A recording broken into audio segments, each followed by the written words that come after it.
Italy opens controversial migrant center in Albania. Published by BBC.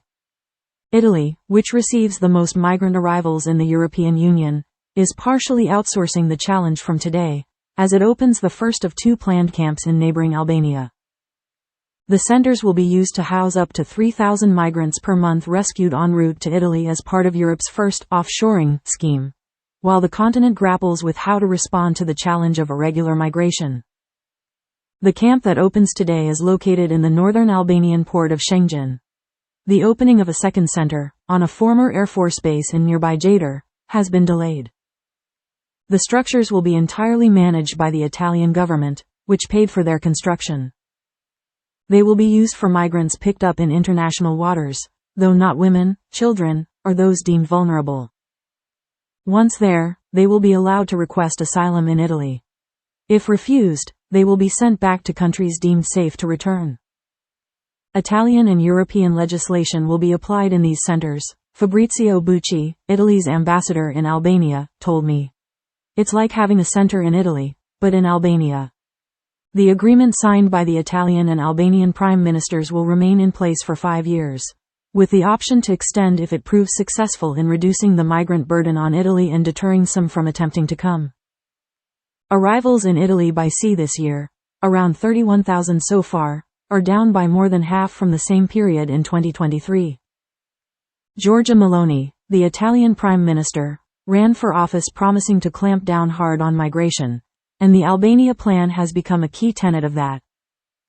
The hefty price tag, estimated at upwards of €650 million, £547, is one of the criticisms leveled by Italian opposition politicians and human rights groups. It's an excessive cost to detain a limited number of migrants, said Riccardo Maggi, an MP with the left-wing Plus Europa party. When Ms. Meloni recently visited the site in Albania, he approached her car to protest, and was grabbed by Albanian security officials. As she intervened, telling them to ease off, he shouted, "If they treat an elected MP like this, imagine how they'll treat the migrants." Italy to build migrant centers in Albania. Speaking to the BBC, he compared the structures to a penal colony. He also doubted the ability of nighttime rescuers to properly screen those picked up to ensure that no vulnerable individuals are sent to Albania. They won't be able to delve deep into whether somebody has suffered torture or sexual violence or discrimination due to their sexuality back in Africa, Mr. Maggi said. It's all an attempt at dissuasion and a PR show to tell Italians this is the first time a government can keep migrants out. But nobody who has risked their life to cross to Italy will be discouraged. Fabrizio Bucci, the Italian ambassador in Tirana, disagrees. It's one of the elements that migrants and smugglers will have to factor in, he said. What do we have to lose? We've been trying to redistribute migrants throughout the EU and it hasn't worked. So why not try to chart a new way? He refers to it as an experiment that, if successful, could be replicated. Indeed, 15 EU members, led by Denmark, recently wrote an open letter to the European Commission backing the outsourcing of migration.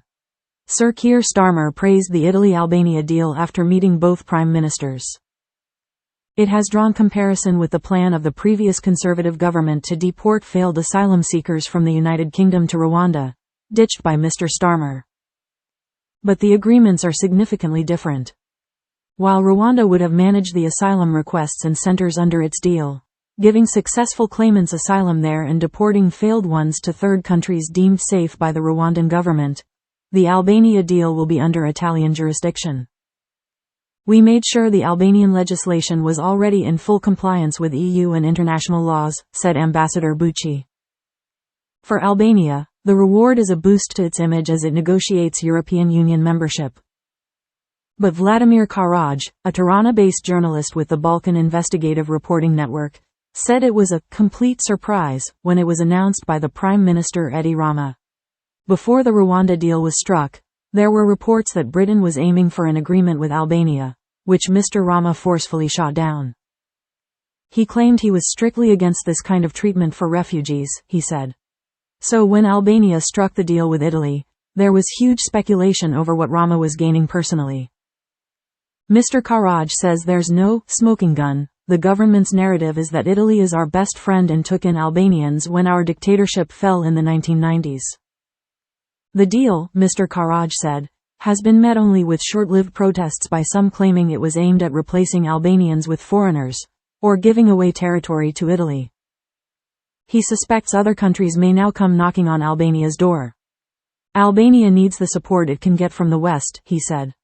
If Western governments like the UK or Germany see this as a solution, I don't think Rama's words about it just being for Italy will be that easy